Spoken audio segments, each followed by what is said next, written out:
His revolution was unlike any other revolution. It did not start at the bottom, but originated at the very highest levels of authority. It was not a revolution about domineering others. It was a revolution about weakness. It was not a revolution about power. It was a revolution about grace. It was not a revolution about taking, but it was a revolution about giving. This allegory about the revolution is based on the story by the Danish writer Søren Kierkegaard, as told by David Jeremiah. There once was a great king. His power was so great he was called the Mighty One. The king was like no other king. Every statesman trembled before his power. No one dared to breathe a word against him, for he had the strength to crush all opponents. He also cared deeply about his subjects. Every year on his birthday, he would wash the feet of beggars, and he would give them each a silver coin. He cared deeply about all the people of his realm, and he did what he could to help them, both the deserving and the undeserving, whether good or bad. But the king was not married. The king's advisers loved and adored him dearly, and had known him since he was a boy. They scoured the kingdom to find a maiden that was worthy of the king. There were many who were virtuous, kind, beautiful, talented, accomplished, and intelligent. But the king loved a humble maiden from the village below the castle. She had no royal pedigree, no education, no standing in the royal court. She dressed in rags and lived in a shack. She lived the ragged life of a peasant. She was not especially virtuous, kind, beautiful, talented, accomplished, or intelligent.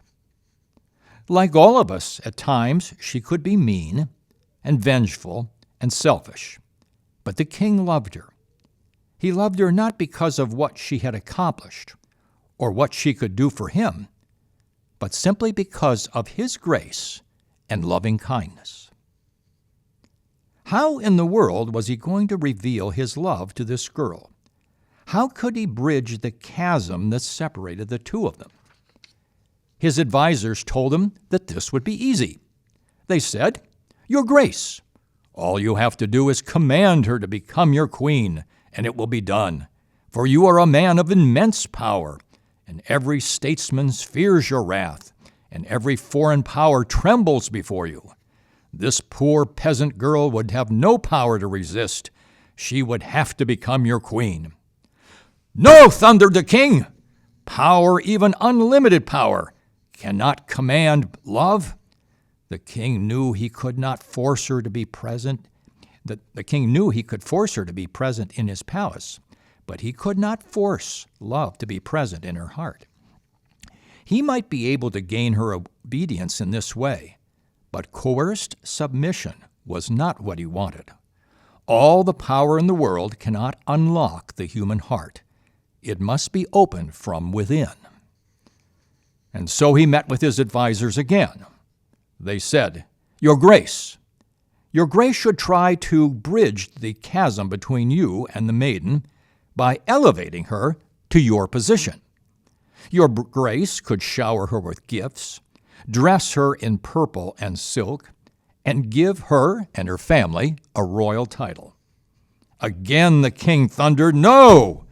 and his advisers trembled at his word and fell back. If he brought her to his palace, if he radiated the sun of his magnificence over her, if she saw all the wealth and pomp and power of his greatness, then she would be overwhelmed.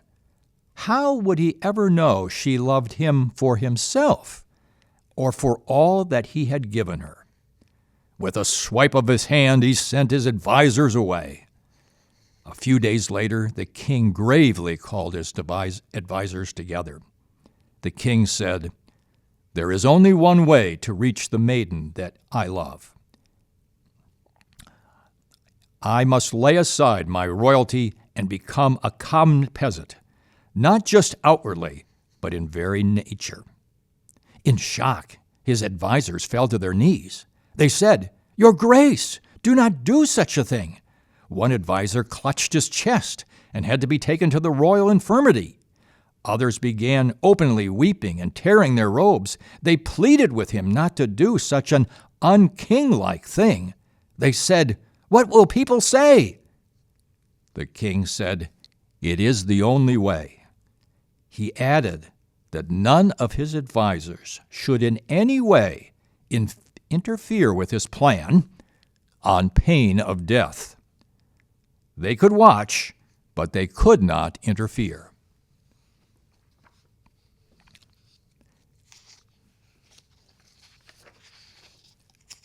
So one day the king arose and took off his crown and put aside his scepter and left his royal robes, and he took upon himself the life of a common peasant.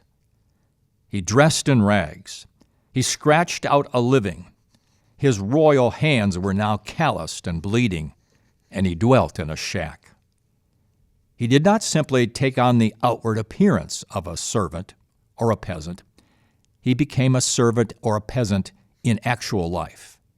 He became as ragged as the one he wanted to reach. It was the only way. His advisors were beside themselves to see the king in such a way. They desperately wanted to rescue him. Then they remembered his royal command not to interfere on pain of death. The king tried to show the maiden his love for her, but she was cold and unmoving. She had other suitors, she said. At times she even despised and rejected the king. He found at times that she could be unkind and bitter and self-seeking, but the king loved her despite these qualities. It was all because of grace. Some corrupt local officials took advantage of the king and mistreated him. By now the king's advisors could hardly contain themselves. They wanted to rush in and save the king and throw these dishonest officials into the dungeon. But they remembered the king's command not to interfere. Then, to the horror of the king's advisors, the king dies at the hand of these crooked officials. And so the revolution began in the most unlikely way.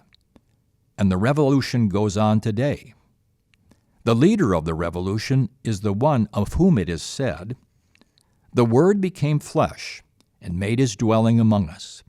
We have seen his glory, the glory of the one and only Son, who came from the Father, full of grace and truth. Out of his fullness we have all received grace upon grace. For the law was given through Moses. Grace and truth came through him." The leader of the quiet revolution is the one who said, "I am the one who has come down from heaven." You are watching WCTV, Wadsworth Community Television.